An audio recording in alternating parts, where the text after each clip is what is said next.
Baik, selamat datang dalam agenda kedua dari Waskolling dengan kepanjangan Bawaslu Kota Probolinggo. Dalam kesempatan kali ini saya sudah kehadiran dari 2 CPNS baru, termasuk saya, berarti ada 3 CPNS baru di Bawaslu Kota Probolinggo. Dalam diskusi kali ini, saya dengan dua rekan saya ini akan membahas seputar rekrutmen CPNS ya, karena memang Bawaslu Kota Probolinggo bahwa Bawaslu Kota Probolinggo ini sudah sekitar 6 bulan mendapatkan pegawai baru, yaitu dalam CPNS itu sendiri. Mungkin bisa saya langsung perkenalkan ke teman-teman penonton semua. 2 Sri Kandi di sebelah saya ini, silakan perkenalkan ke kamera di sini ya. Gitu. Oh, ya, siapa dulu? Mbak Resi dulu aja, nggak apa-apa, silakan. Oke, halo teman-teman semua. Perkenalkan, nama saya Dwi Budi Wasita Resi. Biasa dipanggil Resi, usia saya sekitar 27 tahun dan kebetulan saya berada di analis hukum di bagian penanganan pelanggaran dan penyelesaian sengketa. Oke, terima kasih Mbak Rahma Kamelia, silakan. Baik, halo, perkenalkan nama saya Rahma Kamelia Ismail, biasa dipanggil Meli. Usia baru 24 tahun. Baru ya. Ya, terus jabatan penata kelola pengawas pemilu dan humas. Oke, berarti memang ada di 2 divisi yang berbeda ya. Betul. Oke, diizinkan saya juga untuk memperkenalkan diri. Saya Gigatara Arif. Saya juga sekarang berumur baru 29 tahun. Oh, iya. Dengan jabatan saya sekarang adalah analis pengelolaan keuangan APBN ahli pertama. Jadi memang kami bertiga berasal dari divisi yang berbeda, namun di sekretariat Bawaslu Kota Probolinggo. Jadi satu ya. Baik, kita lanjut ke pertanyaan kedua aja dah. Langsung kita bahas. Sebetulnya sebelum jadi CPNS ini, pekerjaan teman-teman sebelumnya ini apa dan kenapa mau memilih untuk menjadi abdi negara atau jadi CPNS?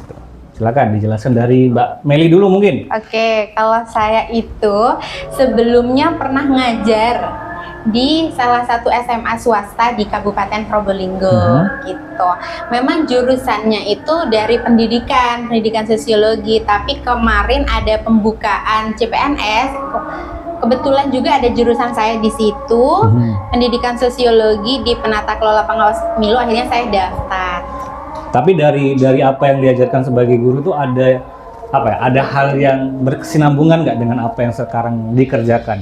Oke, kalau berkesinambungan atau tidak, sepertinya ada ya. Tapi kalau di pendidikan sosiologi waktu saya ngajar itu sebatas teori aja. Jadi saya mengenalkan tentang bagaimana sih sistem kemasyarakatan pada anak didik saya pas di sekolah. Tapi kalau sekarang saya sudah terjun langsung nih, berhadapan langsung dengan masyarakat. Jadi lebih ke prakteknya ya, bukan sekedar teori tapi sudah praktek seperti itu. Oke, berarti lebih menjurus kepada bagaimana seorang abdi negara bisa langsung terjun ke lapangan, langsung bertemu dengan publik gitu ya. Kalau dengan Mbak Resi sendiri? Kalau saya kemarin itu bekerja di salah satu perbankan di Banyuwangi, Ya. dan kemudian kemarin kan ada pemilihan ini tes CPNS. Saya pertama nyari peluangnya itu saya pilih Bawaslu, kemudian juga selaras dengan jurusan saya yaitu hukum.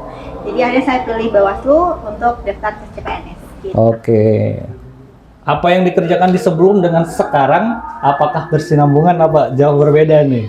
Kalau berkesinambungan sebenarnya enggak, cuma untuk sistemnya tuh mirip-mirip ya, sama-sama terjun ke masyarakat, sama-sama melayani masyarakat dengan baik, dan pastinya menyenangkan.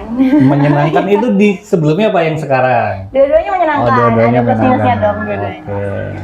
Ya kalau saya sendiri memang hampir mirip dengan Mbak Resi, memang saya juga dari perbankan dan beberapa pengalaman juga dari perusahaan-perusahaan yang memang di situ saya sebagai analis keuangan. Jadi apa yang saya lakukan sangat tidak jauh berbeda dari yang sebelumnya. Jadi saya sekarang juga berkutat pada laporan keuangan, penganggaran dan juga pengawasan keuangan. Berarti banyak ya pengalamannya Mas Giga? Masih sedikit. Oh, masih sedikit ya, karena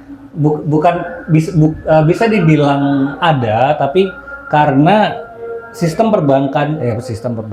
keuangan di pemerintahan dan juga di swasta, sistemnya memang kurang lebih sama, tapi kelihatannya dan cara mengimplementasikannya berbeda. Jadi memang ketika saya masuk di sini, mau nggak mau saya mulai review dari awal lagi. Gitu. Mungkin kita lanjut ke pertanyaan selanjutnya, karena kan kebanyakan ini agak bukan sensitif ya, tapi hal-hal yang ditunggu-tunggu oleh masyarakat karena rekrutmen CPNS setiap tahun ditunggu-tunggu oleh publik kan. Kira-kira tipsnya dari Sri Kandi 2 ini untuk lolos rekrutmen di CPNS, kira-kira apa dari Mbak Resi dulu?